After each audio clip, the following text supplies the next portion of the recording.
220-089 dan teman-teman saya yang bernama Dini Sapitri, Rizka Lestari, Lisa Gita, dan Andi Abdul.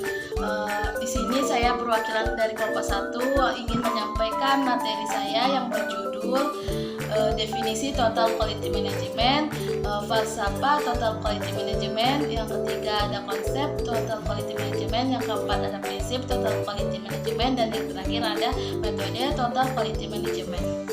Nah, di sini saya akan menjelaskan materi yang pertama, itu tentang definisi Total Quality Management. Yang dimaksud dengan Total Quality Management adalah strategi manajemen yang bertujuan untuk meningkatkan kualitas secara menyeluruh dalam organisasi, termasuk di dalam lembaga pendidikan. Total Quality Management mengutamakan kepuasan pelanggan, peningkatan proses kerja, serta pengelolaan sumber daya yang efektif dan efisien.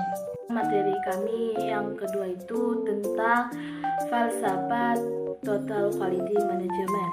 Falsafah Total Quality Management dalam pendidikan itu melibatkan semua pihak yang terlibat dalam proses pendidikan untuk mencapai kualitas yang tinggi.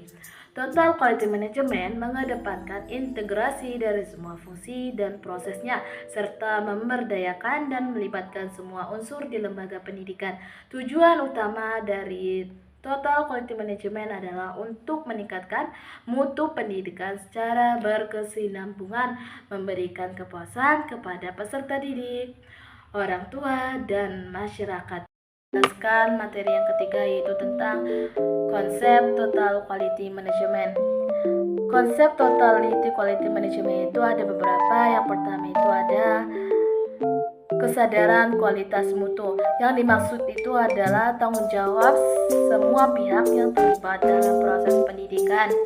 Hal ini berarti bahwa setiap individu di lembaga pendidikan harus memiliki kesadaran akan pentingnya kualitas dalam setiap aspek pendidikan. Yang kedua itu ada pelanggan. Totalitas Quality Management itu harus mengutamakan kepuasan pelanggan, baik pelanggan internal maupun eksternal. Yang dimaksud dengan pelanggan internal itu ada siswa dan guru, dan yang dimaksud dengan pelanggan eksternal itu ada orang tua dan masyarakat. Kepuasan pelanggan diukur melalui kualitas input, proses, output, dan outcome pendidikan. Yang ketiga itu ada pengelolaan sumber daya.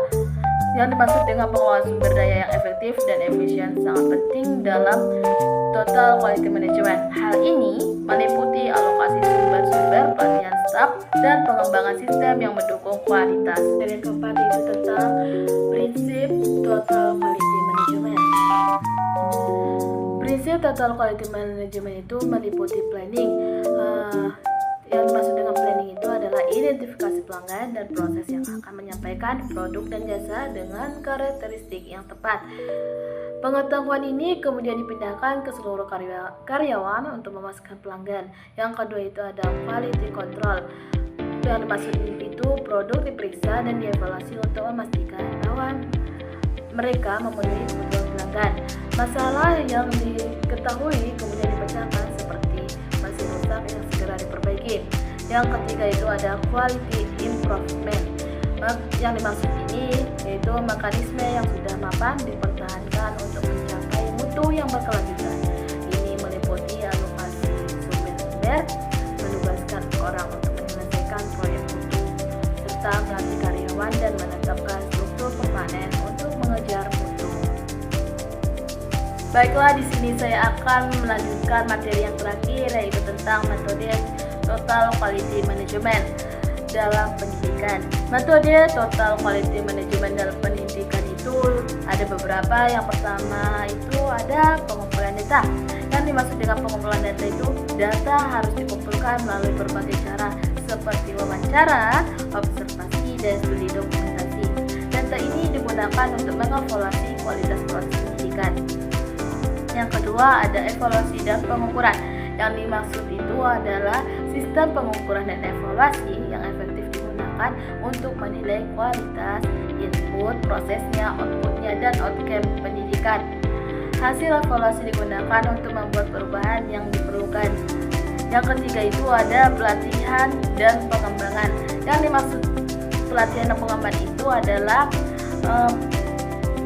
staf dilakukan secara berkelanjutan untuk meningkatkan kemampuan staf dalam mencapai kualitas yang tinggi. Pelatihan ini meliputi aspek-aspek seperti manajemen mutu, komunikasi, dan teamwork. Baru yang keempat itu ada dukungan kepala sekolah. Dukungan kepala sekolah sangat penting dalam implementasi total quality management. Kepala sekolah harus memfasilitasi proses total quality management dan memastikan bahwa semua pihak terkait berpartisipasi aktif dalam proses pendidikan ini.